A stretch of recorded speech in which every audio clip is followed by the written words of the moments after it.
Silencioso, ele avança lentamente.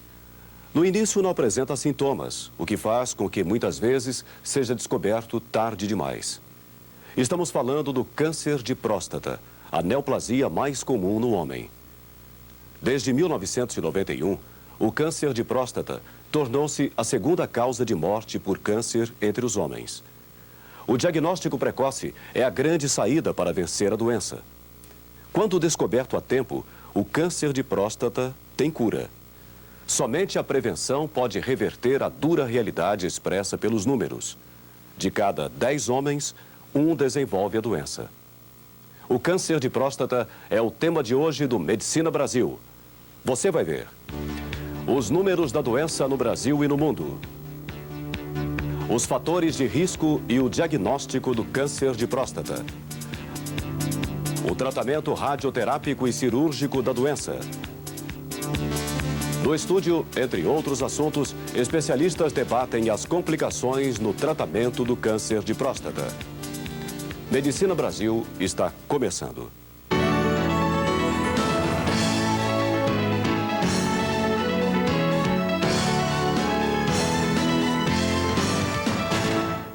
A glândula prostática envolve a uretra e está localizada entre o osso púbico e o reto. Do tamanho de uma noz, a próstata é uma glândula que produz parte do fluido no qual os espermatozoides se movimentam.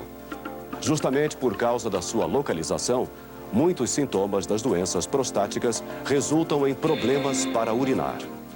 A indução do adenocarcinoma da próstata começa em qualquer fase da vida, até mesmo na adolescência ou puberdade, quando células epiteliais ativas sofrem alterações na sua estrutura, provocadas por estímulos internos ou externos.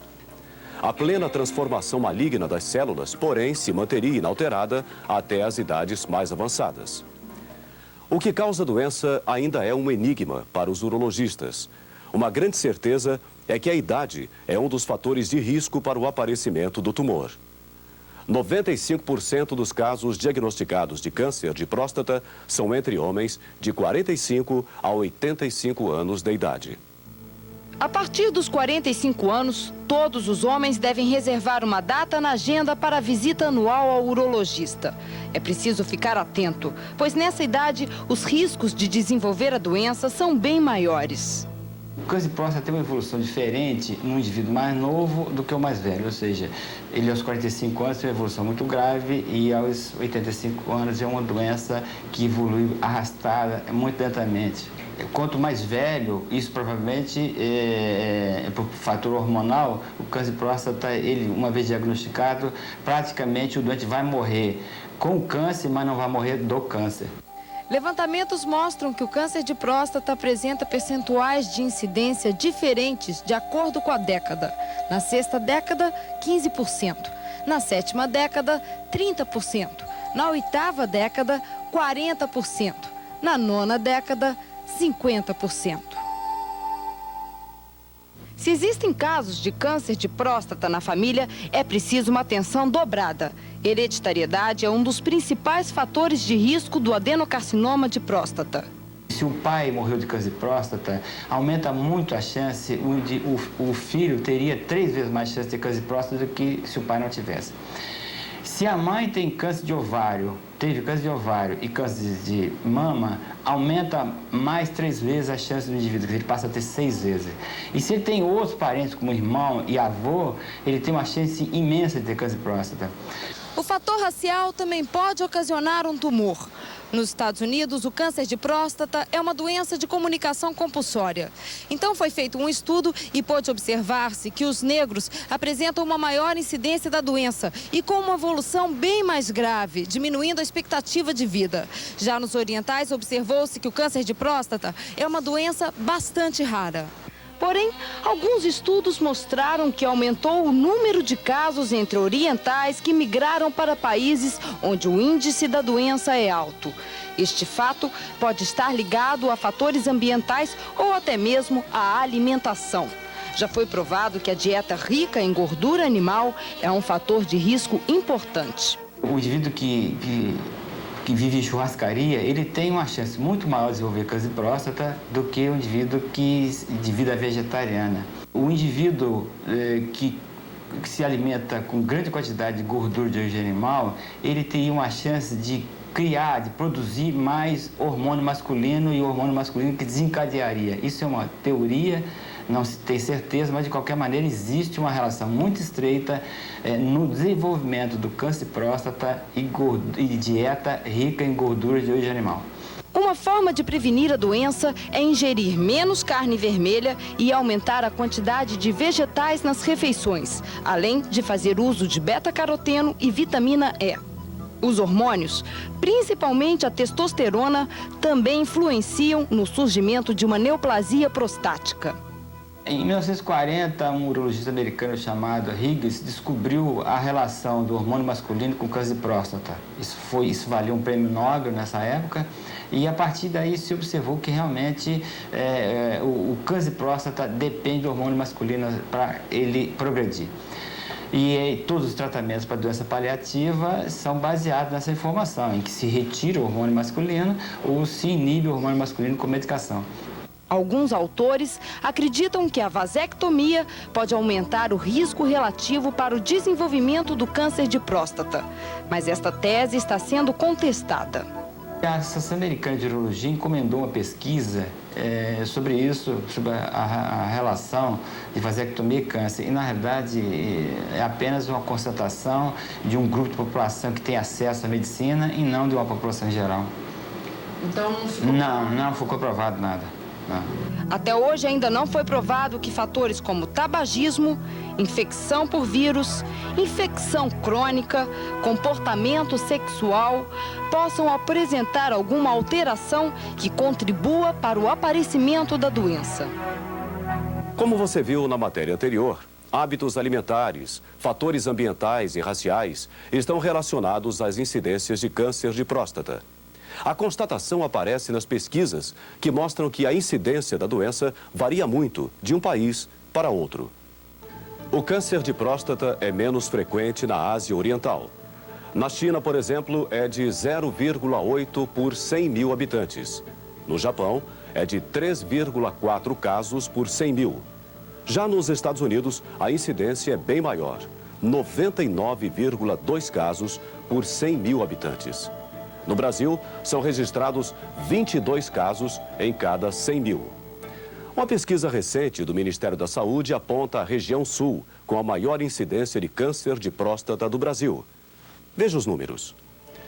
Com 30,36 casos por 100 mil habitantes, a região sul aparece disparado em primeiro lugar.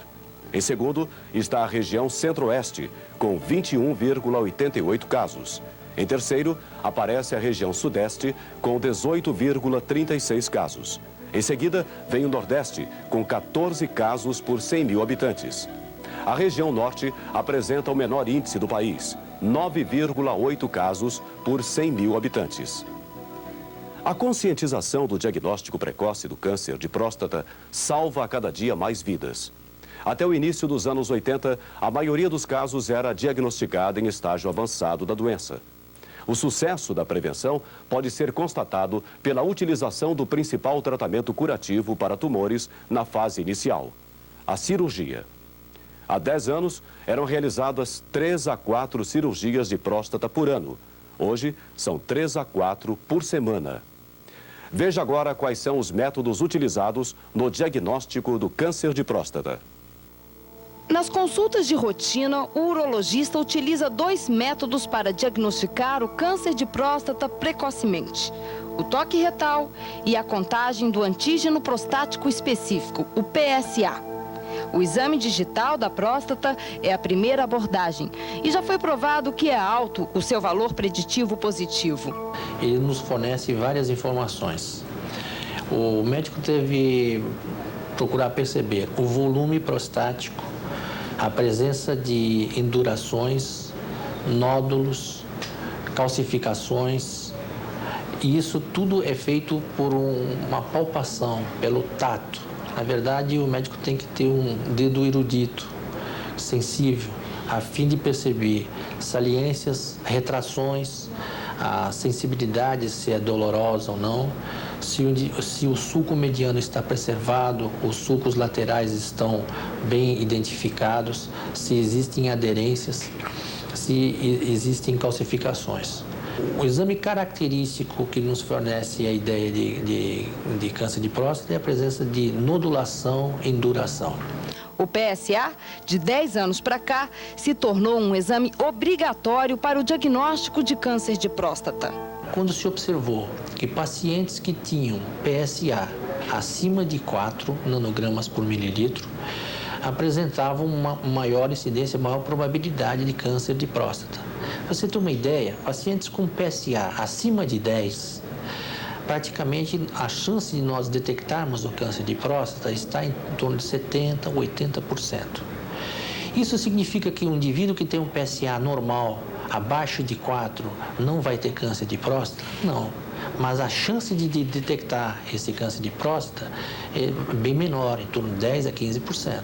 Então, essa estatística é bem diferente. Alterações no PSA provam que existem problemas na próstata. Mas atenção, nem sempre eles são de origem neoplásica. Nem todo aumento de PSA significa câncer, porque o PSA não é câncer específico. O PSA é próstato específico. Quer dizer, ele é uma substância produzida pela próstata e a sua elevação demonstra ou nos faz suspeitar que existe um problema na próstata que deve ser investigado. Por exemplo, uma prostatite, não é? Um toque prostático, uma massagem prostática, um indivíduo que teve um contato sexual e aquelas contrações prostáticas podem promover elevações rápidas desse PSA que depois normalizam. Há vários fatores que influenciam a história natural do câncer de próstata. Fatores que são diretamente relacionados à neoplasia, como os potenciais de crescimento, de originar metástases e de resposta aos tratamentos. Todos estes aspectos vão depender do estadiamento clínico do tumor, do grau de diferenciação, do volume e de detalhes histológicos. Conhecer o tumor é o primeiro passo para a cura. O tumor maligno mais frequente da próstata é o adenocarcinoma, que apresenta múltiplos aspectos histológicos, desde pequenos ácidos ou pequenas estruturas glandulares bem diferenciadas até células isoladas atípicas. Um mesmo tumor pode apresentar também aspectos diferentes. Quando o tumor ainda está localizado em apenas um dos lóbulos da próstata, a resposta ao tratamento pode ser bem melhor. Um tumor que tenha muito boa diferenciação celular, que esteja limitado à próstata, são indivíduos que são potencialmente curáveis e que a doença não deva progredir. Naqueles indivíduos que têm um tumor bem diferenciado, anaplásico, é um indivíduo que tem um risco, um potencial biológico de agressividade muito maior. Então, são indivíduos que vão ter, pelo menos, nós temos uma ideia que ele vai responder pior ao tratamento. Se o tumor ultrapassa a próstata, atingindo outras partes da região pélvica, a erradicação da doença é mais difícil. Muitas vezes nós subestimamos o nosso estadiamento e, ao terminarmos a cirurgia, quando temos o laudo do patologista, nós nos deparamos com um tumor que já atingiu a cápsula prostática ou até muitas vezes já atingiu a vesícula seminal. Esses casos já não terão, certamente, uma boa evolução pós-operatória, não imediata, mas uma evolução mais tardia. O câncer de próstata é primário. As metástases são comuns quando o tumor está espalhado. As mais graves são as ósseas. Esse paciente submetido a raio-x, ele apresenta lesões. Aqui, vejam só, um aspecto marmóreo desse osso. Todo paciente que tiver um raio-x com aspecto marmóreo do esqueleto, deve-se pensar em câncer prostático. Observe aqui lesões osteoblásticas e osteolíticas. E isso é característico de câncer de próstata.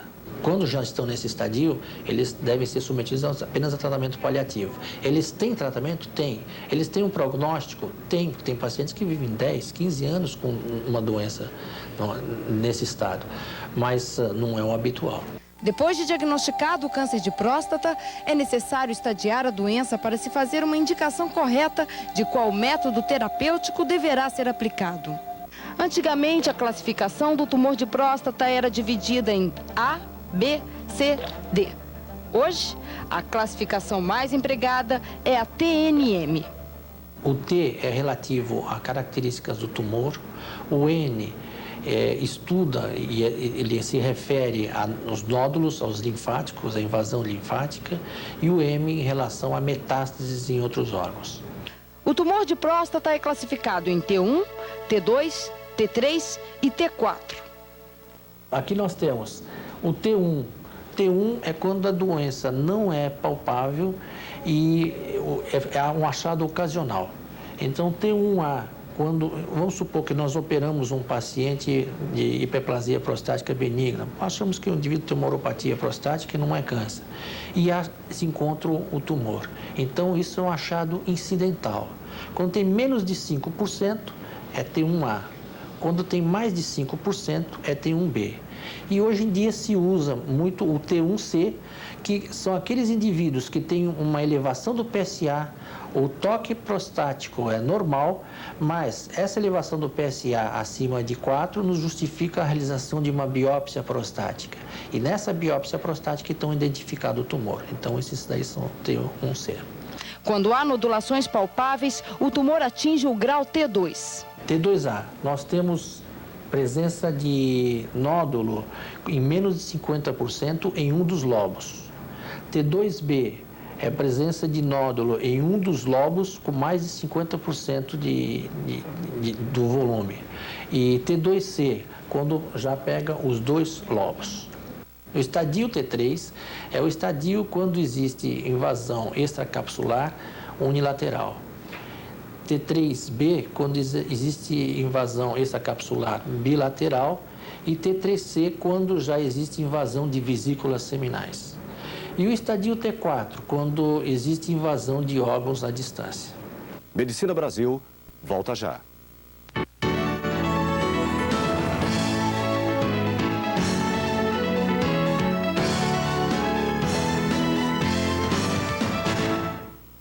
Mas como saber onde está o tumor?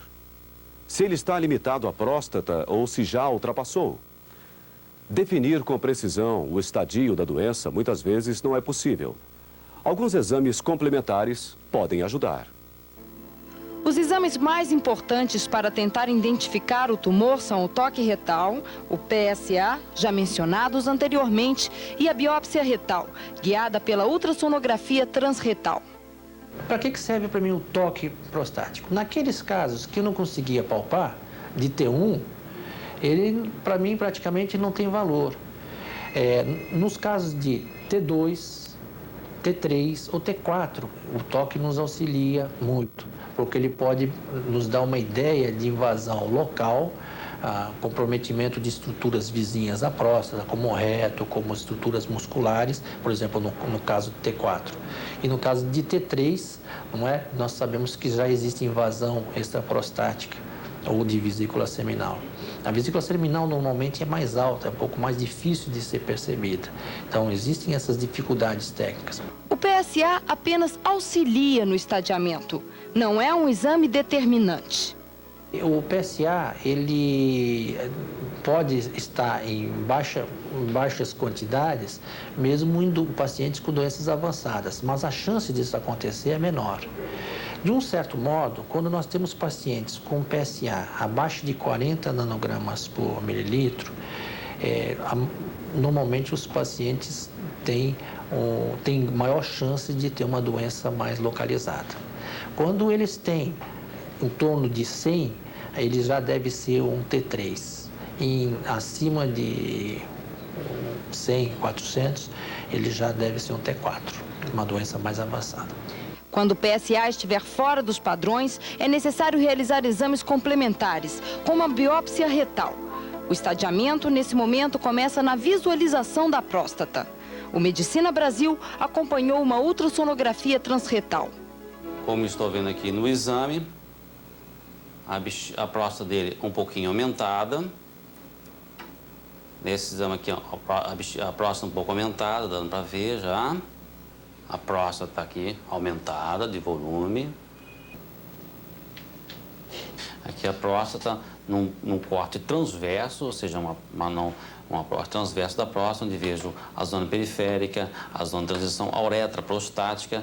Aqui a próstata, no estudo por via transretal, no sentido transverso, ou seja, onde nós detectamos aqui a zona periférica da próstata, que é o mais importante, ou seja, que em torno de 90% dos nódulos prostáticos, dos tumores prostáticos, aparecem na zona periférica da próstata. E a zona de transição, a zona central, é onde aumenta a próstata. Nessa região aqui, ou seja, praticamente está normal, a não ser do lado esquerdo, onde eu vejo um pequeno cisto, que também é muito frequente de encontrar e esperado e é normal encontrar o cisto próximo da zona da cápsula cirúrgica. A zona periférica também do lado esquerdo da próstata desse paciente especificamente está também normal.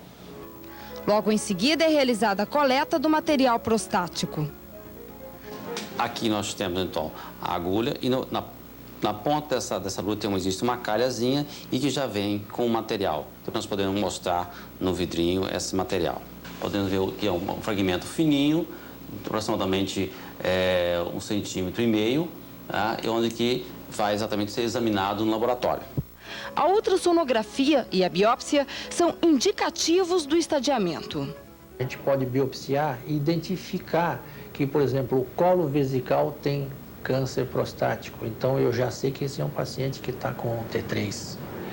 Eu posso aqui, junto da uretra, identificar a presença de tumor, ou então dentro periretal, e então eu sei que já existe invasão.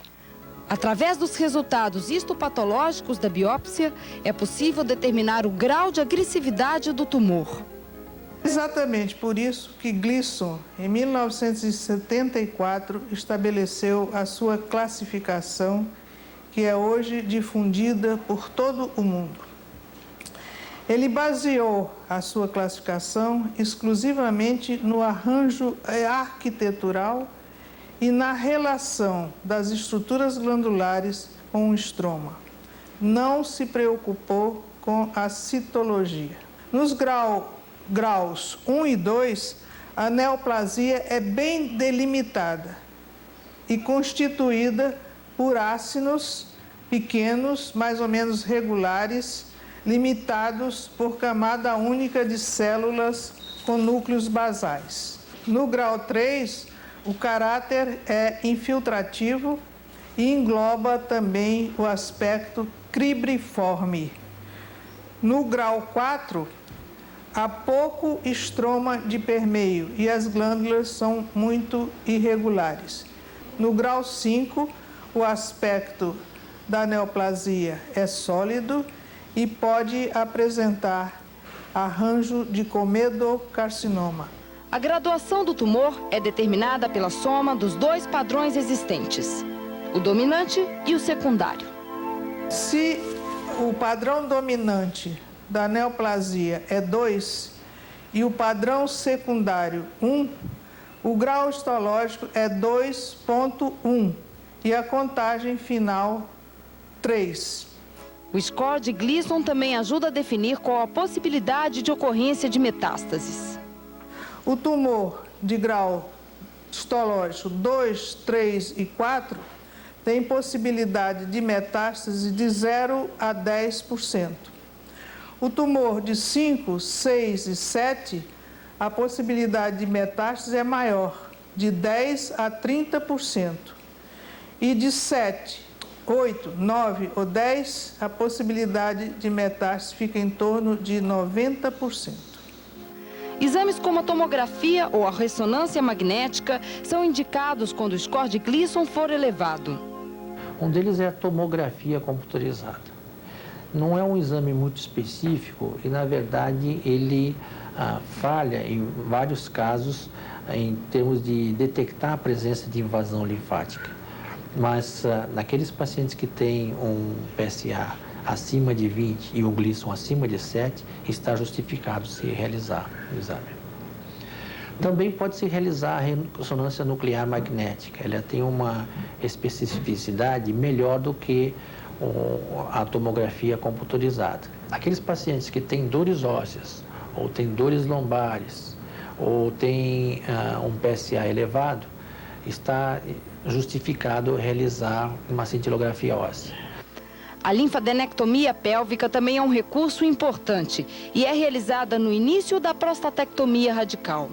A linfadenectomia é o melhor método de avaliação se existe invasão tumoral linfática. A linfadenectomia, feita no início do ato cirúrgico, ela é de extrema importância, porque se o patologista diagnosticar durante essa cirurgia uma metástase linfonodal ou de gânglios linfáticos, a continuação da cirurgia vai depender da extensão dessa metástase. Geralmente, quando a metástase é apenas de um gânglio ou pequeno nódulo, na grande maioria das vezes o cirurgião continua a cirurgia, efetuando a prostatectomia radical. Mas no caso de o linfonodo ou os linfonodos estarem com comprometimento maior, estarem mais atingidos pela metástase, em geral, a cirurgia é interrompida. Então, geralmente, o urologista começa a linfadenectomia pelo lado que o comprometimento linfonodal é maior. Daquela região, ele retira todos os linfonodos e nós, durante o ato cirúrgico, procuramos cada um desses linfonodos. Examinamos todos durante o ato cirúrgico. Muitas vezes, um só está comprometido e esse diagnóstico é imediatamente dado ao cirurgião, que continuará ou não a cirurgia, dependendo do que o patologista informa a ele em relação ao maior ou menor comprometimento linfonodal. O tratamento do câncer de próstata pode ser paliativo ou curativo.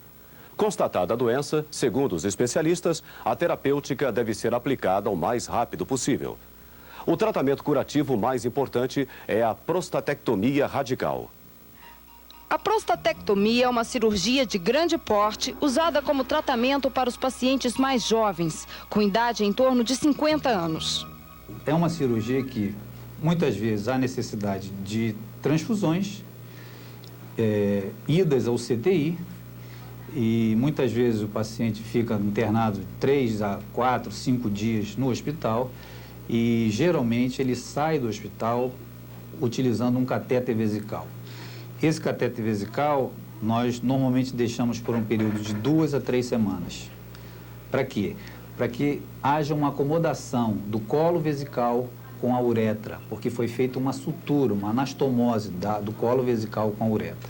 Ela é indicada para apenas alguns tipos de tumor. A grande indicação da prostatectomia radical é quando nós temos um tumor localizado, preferencialmente em um dos lobos da próstata. Por quê? Porque os tumores que já atingem os 2 lobos já apresentam uma modificação da sua evolução. E geralmente essa evolução é uma evolução diferente de que nós tenhamos um tumor localizado unicamente em um dos lobos. Em relação a nós termos um tumor, por exemplo, em 2 lobos da próstata, um tumor de pequeno tamanho, onde, por exemplo, tivemos uma biópsia positiva à direita, uma biópsia positiva à esquerda, existem muitos urologistas que, mesmo assim, ainda fazem a cirurgia radical porque acreditam que essa realmente é a forma mais correta de tratamento. Por quê? Porque nós vamos remover esse tumor. E uma vez removido o tumor, nós vamos estar livres da doença. Evidentemente que temos que ter o laudo do patologista para nos reforçar quanto a esse tipo de conduta a ser tomada posteriormente. Essa cirurgia, até pela posição anatômica da próstata, pode deixar sequelas como incontinência urinária e impotência. Existem alguns truques que nós utilizamos no sentido de tentar melhorar o problema da incontinência urinária, que hoje, na nossa estatística, eu vejo cada vez um número menor de pacientes apresenta algum tipo de incontinência. Isso não quer dizer que ao retirarmos o catéter vesical esse paciente ele vai ficar realmente incontinente se ele apresentou, naquele momento, alguma perda de urina. Outro efeito adverso dessa cirurgia é o problema da impotência sexual. Quanto mais velho for o paciente, mais chances ele terá, evidentemente, de apresentar um problema dessa ordem.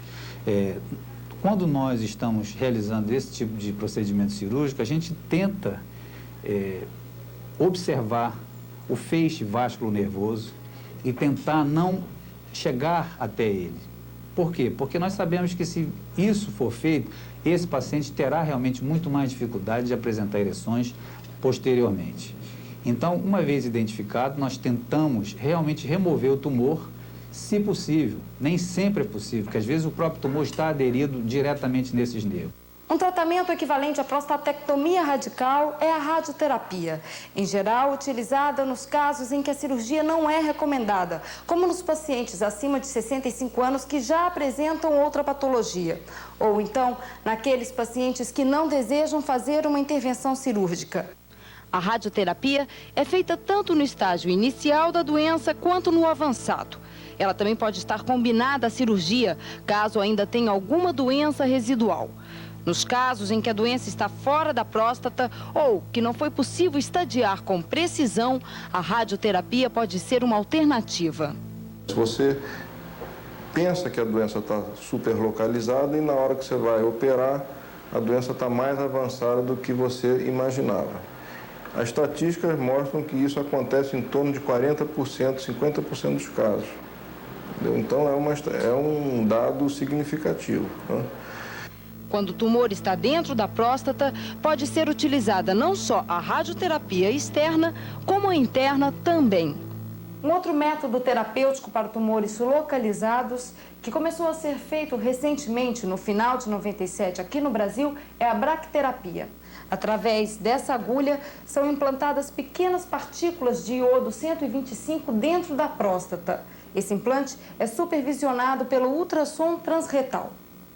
Os índices de sobrevida nos primeiros 5 anos após tratamento de bracterapia estão quase que idênticos à cirurgia, ou seja, na faixa de seus 85%. E próximos 10 anos, o índice de sobrevida aí na faixa de 65% a 70%.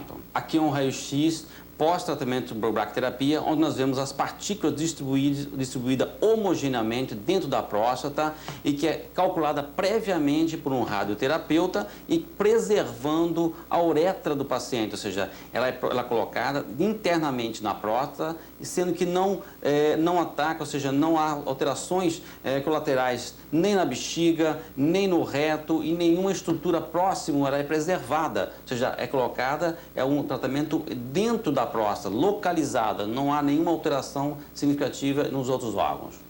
Quando há um escape do tratamento primário, pode-se fazer uma terapêutica associada à hormonoterapia. Antigamente usava-se apenas os estrogênios. Os estrogênios traziam 1001 problemas para os pacientes. A paciente apresentava ginecomastia, apresentava impotência sexual, poderiam ter lesões vasculares tromboembólicas, que eram fatores muito comuns ao uso de estrogênios. Mas eles tiveram em pauta durante muitos anos e mesmo hoje existem já laboratórios reproduzindo os estrógenos e eu poderia dizer que nós temos resultados até bastante satisfatórios, porque inclusive o custo é muito mais barato. Existem hoje drogas mais modernas em que eu classificaria os análogos LH e RH. Eles são drogas que inicialmente vão aumentar a produção de testosterona e o paciente muitas vezes passa a ter assim, uma sobrecarga muito grande. Então, gradativamente, ao passar 2, 3 semanas após o uso da primeira medicação, que são medicações que se fazem a cada 4 semanas injetáveis, algumas com agulhas bem grossas subcutaneamente, que então pacientes reclamam muito do problema da dor, além de ter um custo excessivo. Hoje, uma medicação dessa ordem, desse tipo, custa na ordem de R$300 mensal. Naqueles pacientes que tiveram o PSA muito alto, quando nós passamos a utilizar esses bloqueadores hormonais, antiandrogênios, os análogos LH-RH, nós então aí poderemos ter controle da doença de uma maneira efetiva. Então, nós então aí vamos observar pelo PSA. Então, o PSA que estava alto passa a ficar baixo. E aí nós mantemos um controle periódico, inicialmente mensal, posteriormente, se houver uma estabilização, a cada 3 meses, e então nós poderemos dizer que temos o controle. Quando o paciente não deseja enfrentar a prostatectomia e suas sequelas, ou quando ele já for bastante idoso, pode-se adotar a chamada conduta expectante. Eu tenho um paciente que eu me lembro perfeitamente que ele tinha 49 anos e veio trazido por um médico, foi atendido, diagnosticado um tumor localizado. Explicado a ele que ele se submeteria a uma prostatectomia radical e ficaria curado. Mesmo assim, ele não aceitou. Então, nesses casos, o paciente é rebelde, ele não deseja um tratamento, porque ele acha, por informações até de pessoas leigas, que se ele se submeter a uma prostatectomia radical, ele pode ter 1001 problemas. Nós sabemos que pacientes na faixa de idade entre 80 e 90 anos, pelo menos 60% desses pacientes podem ter câncer na próstata. Vale a pena fazer uma biópsia de próstata, um senhor de 86, 87 anos, pelo simples fato dele apresentar uma elevação de PSA? O que mudaria isso na evolução da doença desse paciente? Meu ponto de vista, nada. As complicações no tratamento do câncer de próstata é um dos temas do debate que você vê a seguir. Medicina Brasil volta do câncer de próstata. É um dos temas do debate que você assiste agora. A coordenação é do urologista Ronaldo Damião. Confira. Vamos então dar sequência ao nosso assunto sobre câncer da próstata. E teremos como colaboradores hoje o Dr. Eduardo Gouveia, que é professor adjunto da Universidade do Estado do Rio de Janeiro, e o Dr. Ornelas, que é médico urologista do INCA e é membro do Departamento de Urologia da Sociedade Brasileira de Urologia. O Dr. Eduardo também é vice-presidente da Sociedade Brasileira de Urologia. Dr. Ornelas, entre as opções terapêuticas do câncer de próstata localizado, que a vigilância, a radioterapia, a prostatectomia radical, existem alguns dados que poderiam colaborar no sentido de ajudar na escolha do método terapêutico? A prostatectomia radical, nos tumores iniciais, T1 e T2, não é uma técnica isenta de complicações. Existe um percentual relativamente pequeno que o paciente pode ter incontinência, mas não é nada que não possa ser corrigido com os métodos atuais que nós temos. O senhor acha superior à prostatectomia radical a radioterapia a longo prazo nos pacientes com doença localizada? Não, os trabalhos mostram quanto, no máximo, uma igualdade entre os dois métodos, né? A prostatectomia radical geralmente é indicada em pacientes mais jovens, né? Pacientes com idade mais avançada. Muitas vezes o mais indicado é a radioterapia, tanto a radioterapia externa quanto a radioterapia por braquiterapia. É só lembrar também que a prostatectomia radical não invalida a utilização da radioterapia posterior. E a radioterapia prévia, às vezes, dificulta muito, cria muitos problemas numa prostatectomia radical posterior. É verdade. Então, no paciente jovem, acho que a gente dá preferência à prostatectomia radical, porque ele ainda tem uma chance, se houver recidiva local, de fazer uma radioterapia posterior. Eu, pessoalmente, penso que o paciente com doença localizada, e desde que ele tenha um bom estado geral, a melhor opção terapêutica para ele, principalmente agora com a possibilidade de você fazer a preservação da continência, etc., é a cirurgia radical. Eu acho que a longo prazo, se nós considerarmos a longo prazo 15 anos, os dados mostram que a taxa livre de doenças é maior do que com a prostatectomia radical, do que com a radioterapia, não sei. Mas, doutor Eduardo, apesar de todos esses esforços hoje, nós tentarmos conseguir cada vez mais diagnosticar a doença localizada, existe uma alta percentagem aqui entre nós no Brasil, ainda de 60% a 70% dos diagnósticos de câncer de próstata, a doença já não está mais na próstata. Ou ela está localmente avançada, envolvendo as estruturas vizinhas, ou então tem doença metastática. Quando ela está localmente avançada, na sua opinião, quais são as opções terapêuticas e qual a melhor delas para poder tratar um doente com câncer de próstata? Atualmente, nós sabemos que seria aquelas doenças localmente avançadas, seria o estágio C, o T3 e T4. T3 e T4. Pois é, essas doenças, nós sabemos que 50% das vezes, nós às vezes imaginamos que elas estão só na próstata, talvez extracapsular, mas mais de 50% das vezes ela já é uma doença metastática. Certo. Então isso realmente, os resultados nesses casos são piores. E é mais ou menos um consenso, inclusive foi discutido na reunião de consenso de câncer de próstata, que o ideal nesses casos é fazer pelo menos um tratamento combinado. Nunca fazer só a prostatectomia radical, nunca fazer só a radioterapia. Fazer uma associação da prostatectomia radical com radioterapia, fazer uma associação da estrogênio-terapia ou do bloqueio hormonal prévio para depois fazer a radioterapia, ou até a prostatectomia radical associado ao bloqueio hormonal. É verdade, até porque existem alguns casos desses que nós podemos curar com tratamento mais efetivo, né? Doutor Ornelas, e a respeito da doença metastática, que a grande maioria ainda dos doentes que nós diagnosticamos, principalmente nas instituições públicas, em doentes com menos recursos, que não têm o hábito de procurar o seu urologista anualmente, né? O que fazer no paciente com doença metastática?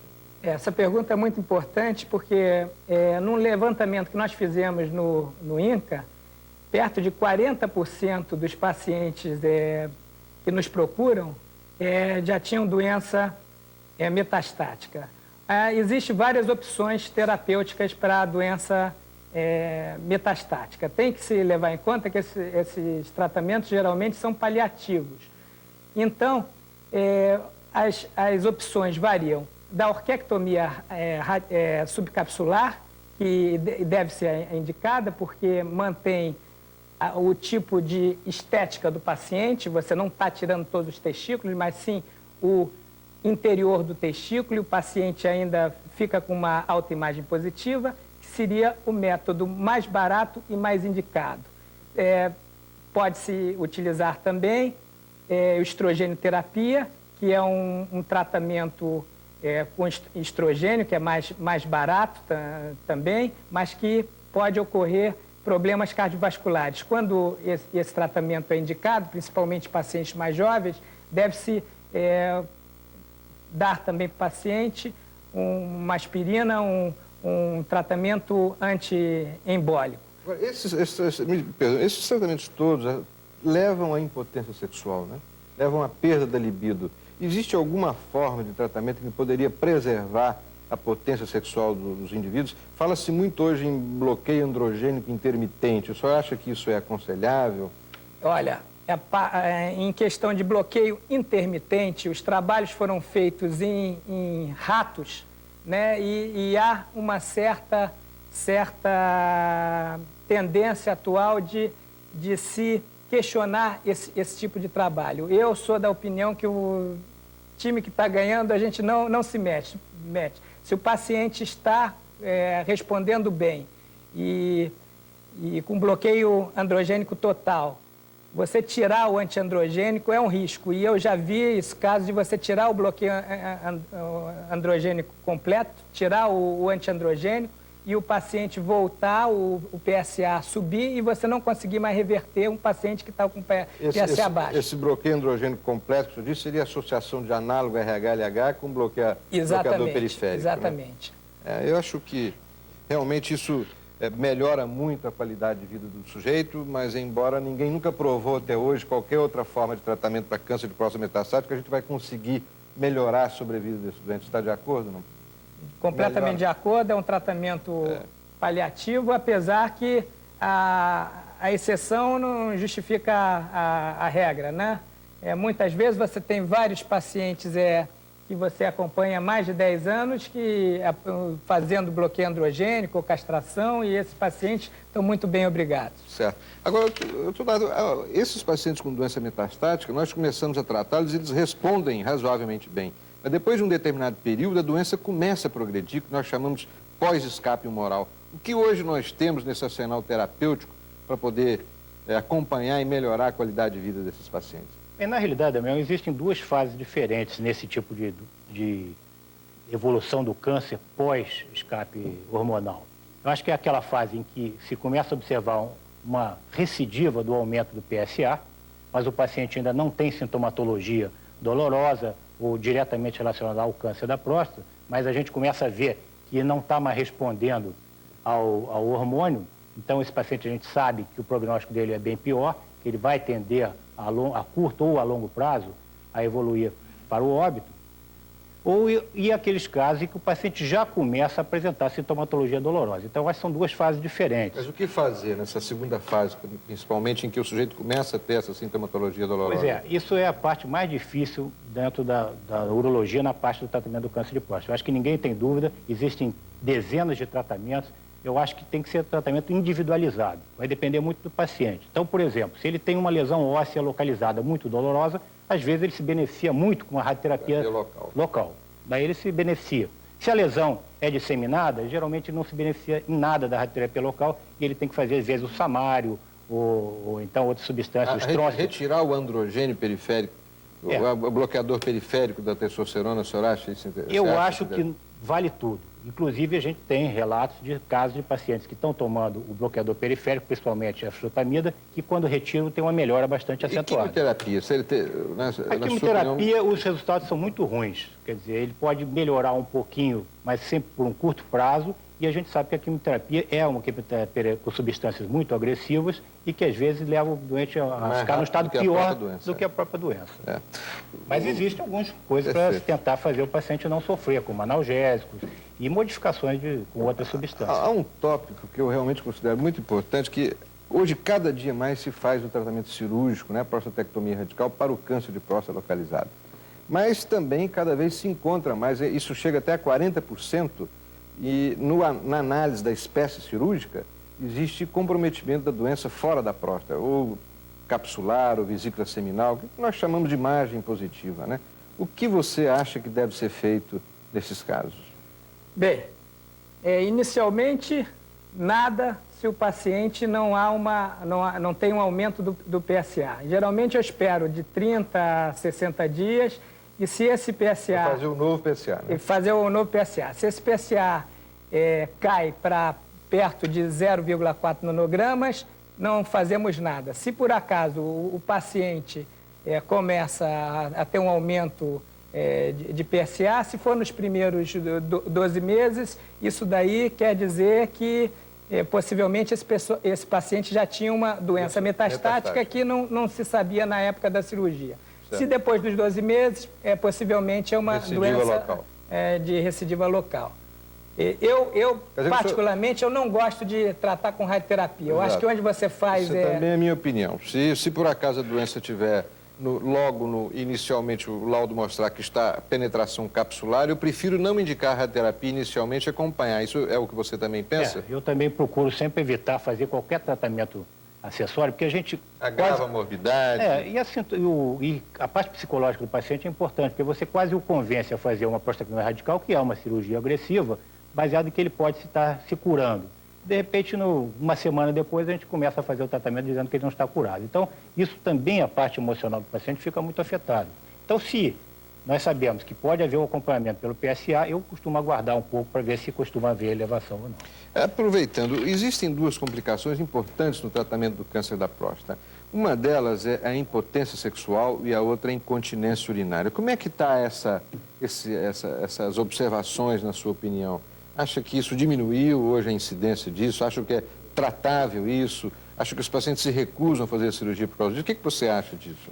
Bem, eu acho que a incontinência, hoje em dia, está bem resolvida na grande maioria dos casos. De 5%? 5% no máximo. E levar em consideração que existe uma incontinência parcial em alguns casos. Os pacientes, quando fazem esforço, quando tossem, quando espirram, ou então quando abusam um pouco da bebida alcoólica, que também, às vezes, altera um pouco a continência. Mas, na grande maioria das vezes, os pacientes são perfeitamente continentes, podendo, às vezes, demorar um pouco, de 3 meses a 6 meses, mas normalmente eles ficam continentes. Quer dizer, só 5% ou até menos ficam incontinentes. Ornelas, e em relação à impotência? Você também tem observado esse tipo de situação? Você sabe disso, que a incidência disso é relativamente alta, né? Como é que você trata esses pacientes? Bem, existem dois fatores nisso aí. Em primeiro lugar, que quando eu vou operar um paciente, se eu tenho a opção de curá-lo e de deixá-lo potente. A primeira opção sempre é de curar o paciente. Se por um acaso eu acho que ele tem um câncer de próstata menor e tudo, Gleason menor e tudo, eu vou poupar os feixes nervosos e deixar esse paciente potente. Por outro lado, se eu acho que é um tumor maior, e eu pego e resseco os nervos e vou fazendo outro tipo de tratamento nesse paciente. Inclusive, lá no Instituto, nós temos um trabalho atual de estudar essa potência de pacientes pós-prostatectomia. O Dr. Nelson Koifman está fazendo isso. Bom, antes de agradecer a participação dos dois, aliás, já aproveito para agradecer o Eduardo e o Ornelas, eu gostaria de colocar à disposição de todos os nossos colegas esse livro de primeira reunião de consenso sobre tumores da próstata. Isto foi organizado pela Sociedade Brasileira de Urologia e está à disposição de todos os colegas que queiram se aperfeiçoar um pouco mais e conhecer os nossos resultados. Foi uma reunião extensa, durante 3 dias, com 65 urologistas de todo o Brasil e que resultou na edição desse pequeno livro que está norteando toda a urologia brasileira no diagnóstico e no tratamento do câncer da próstata. Muito obrigado. Medicina Brasil acaba aqui, com a certeza de ter levado até você educação médica continuada de qualidade. Medicina Brasil, prestigie mais esta iniciativa do Conselho Federal de Medicina. Até a próxima.